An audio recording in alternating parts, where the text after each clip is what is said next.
జరిగింది మనందరికి తెలిసిన విషయమే. అయితే ఈ ఎంగేజ్‌మెంట్ జరిగిన కొద్ది రోజుల్లోనే మనకి ఎంగేజ్‌మెంట్ ఫంక్షన్ అనేది కూల్చివేయడం జరిగింది హైడ్రా. అయితే శోభిత ఎంగేజ్‌మెంట్ చేసుకున్న తర్వాత ఇలా జరిగిందనేసి శోభిత జాతకం బాలేదు, తన వల్ల ఇలా నష్టం జరిగిందని వార్తలు వస్తున్నాయి. సో దాని గురించి మీరేమంటారు?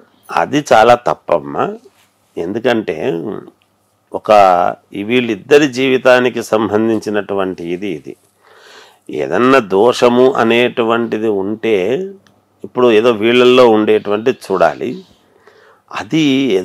అది ఆయన ఏదో నాకు దీంట్లో పర్మిషన్ ఉంది అని ఒకవైపు ఆయన అన్నారు, పర్మిషన్ లేదు కాబట్టి కూల్చేశాము అనేటువంటి భావనతో ఉంటుంది. ఒక్క నాగార్జున గారిది మాత్రమే ఇలా కూల్చేసి మిగతాటివి ఏవి ప్రపంచంలో జరగకుండా ఉంటే ఆమె పాదం చెడ్డదను ఇంకోటను మాట్లాడవచ్చు. కానీ ఈ చెరువుల్లో కట్టిన ప్రతి వాళ్ళవి పోతున్నాయి కదా.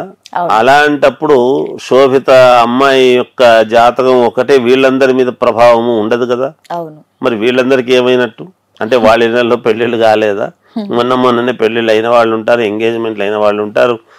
మరి వాళ్ళందరూ ఇప్పుడు మనది ఏదో తప్పు పెట్టుకొని ఒక ఇంటి నుంచి వచ్చిన అమ్మాయిని అలా మాట్లాడడం ఎప్పుడూ సబబు కాదు. అది ఎంతవరకు కరెక్ట్ కాదు. ఒకటి కనుక అసలు వాళ్ళ జాతకంలో ఎటువంటి ఇబ్బంది లేదు, బాగుంటారు గాక బాగుండని గాక. సో శోభితతో పోలిస్తే సమంత జాతకమే బాగుంది, తన వల్లే అక్కినేని ఫ్యామిలీకి మంచి కలిసి వచ్చిందని వార్తలు వినిపిస్తున్నాయి. సో దాని గురించి మీరేమంటారు? అమ్మ, ఇక్కడ ఎవరిది మంచిది ఎవరిది చెడ్డది అనేటువంటిది కాదు. అందరి జాతకాలు మంచిగానే ఉంటాయి ఎప్పుడు కూడా. అందరి జాతకాలు బాగుంటాయి, వాళ్ళ వ్యక్తిగతమైనటువంటి విషయాలు ఏవో ఉంటాయి. అవి ఏవో చిన్న ఇబ్బందులు లేకుండా ప్రపంచంలో ఎవ్వరి జాతకము ఉండదు. పెద్దవాళ్ల దగ్గర నుంచి చిన్న పనులు చేసుకునేటువంటి వాళ్ళ వరకు కూడా ఎవరికి సంబంధించిన ఇది వాళ్ళకు ఉంటుంది. దీంట్లో ఇద్దరిని పోల్చడం ఎంత మాత్రము కరెక్ట్ కాదు. కాకపోతే ఆ ఇద్దరు ఒకరినే నాగ చైతన్యను ఇది చేసుకున్నారు కాబట్టి అడుగుతుండవచ్చును. కానీ దీంట్లో ఎట్టి పరిస్థితుల్లోనూ ఎవరిది వాళ్ళదే, ఒకరిది మంచిది ఒకరిది చెడ్డది అనడానికి ఉండదమ్మా. అనివార్య కారణాల వల్ల విడిపోవడం అనేది జరుగుతుంది, అంతేగాని అది వాళ్ళ వ్యక్తిగతమైన విషయాన్ని అంతే. రైట్.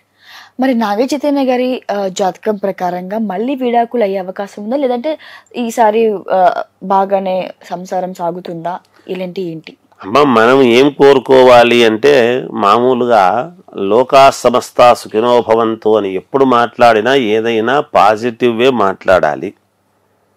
ఏదైనా ఇద్దరు వివాహం చేసుకుంటున్నారు అన్నప్పుడు మనము వాళ్ళ యొక్క జీవితము అన్యోన్యముగా జీవితాంతము బాగుండాలి అనే ఆశీర్వచనం చేయాలి. ఒకరు గృహము కట్టుకున్నారు అంటే వాళ్ళ గృహంలో జీవితాంతము ఉండాలి అనే మనం ఆశీర్వచనం చేయాలి. పొద్దున్నే పడిపోవాలి ఇల్లు, ప్రయాణం చేసేటువంటి వాడు విమానంలో నాయన నీ ప్రయాణము దిగ్విజయముగా జయప్రదముగా జరుగుగాక అని చెప్పాలి.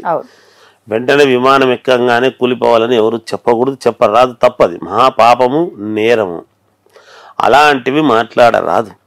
కనుక వీళ్ళు కూడా అన్యోన్యముగా ఇద్దరు సంతోషముగా జీవితం గడపాలి అనే మనం చెప్పాలి. అదే మా ఆశీర్వచనము. కేసీఆర్ తర్వాత కుటుంబంలో మళ్ళీ సీఎం అయ్యే అవకాశం ఉంటుందా? ఎవరికి ఉంది?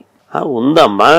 కేసీఆర్కి మళ్ళీ ఇంకా ఏదో సీఎం అయ్యే అవకాశం లేదు, అయిపోయింది అని అనడానికి ఉండదు. ఆయన తర్వాత ఆయన కుటుంబంలో మళ్ళీ ఇంకెవరికైనా ఛాన్స్ ఉందా అంటే సందర్భము రాని తల్లి. ఆ పార్టీ పుంజుకోవటము వీళ్ళు కొంచెము వచ్చినప్పుడు ఏమిటి అనేటువంటివి వస్తాయి కదా. ఆ సందర్భము సమయము వచ్చినప్పుడు మనం ఏమిటి అని మాట్లాడితే కొంచెము ఔచిత్యముగా ఉంటుందని నా భావన తల్లి.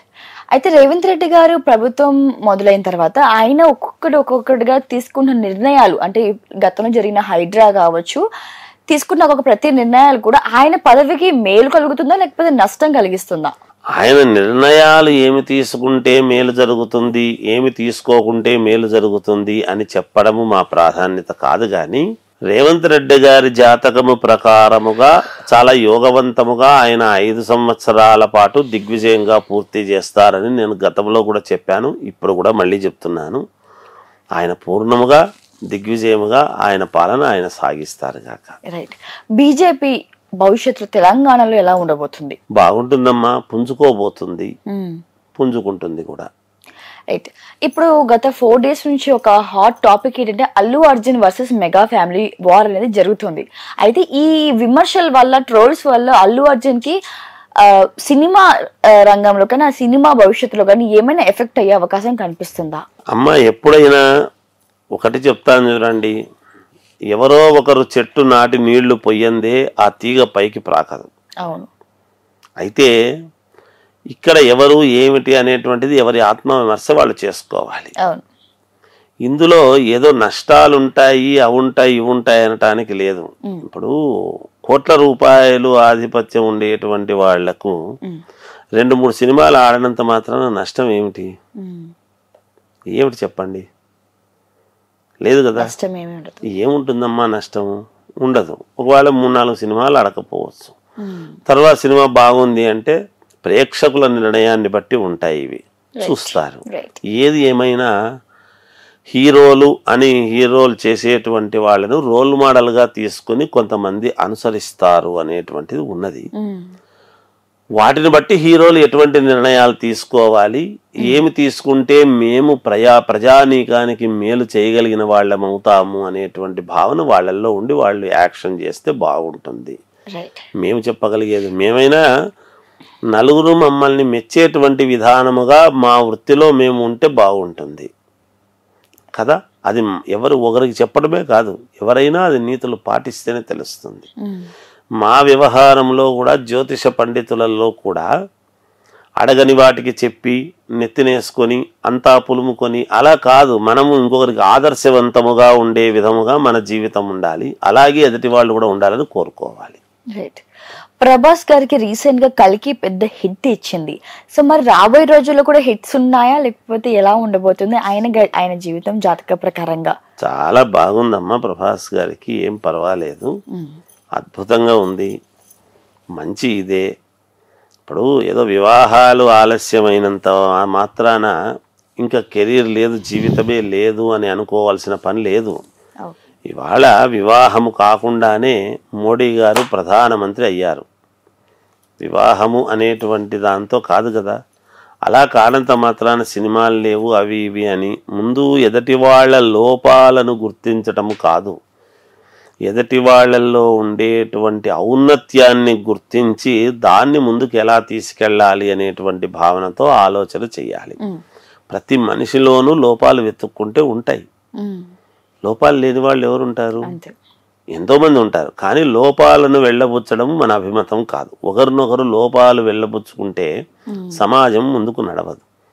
ఒక వ్యక్తిలో ఉండేటువంటి చిన్న ఏదో ఆలస్యమైన కారణం చేత మనము దాన్ని లోపముగా చూపించి ఆయన కెరీర్ లేదు అనడం అది ఎంత మాత్రము విశ్వసనీయమైనటువంటి మాట కాదు అని మా భావన. ఇక చివరిగా ప్రభాస్ గారి జాతకం ప్రకారంగా ఆయనకి ఇంకా ఇంత టైంలో కానీ ఎప్పుడులోగా కానీ పెళ్ళి అవ్వే అవకాశాలు కనిపిస్తున్నాయి. పెళ్లి కావటం అనేటువంటిదా? పెళ్లి కావడం అనేటువంటిది నాకు తెలిసినంత వరకు తొందరలో ఆ ముచ్చట కూడా తీరబోతుందేమో అని అనుకుంటున్నాను, నాకు తెలిసినంత వరకు. తల్లి, థ్యాంక్ యూ గురుగారు, థ్యాంక్ యూ సో మచ్. జయోస్తు.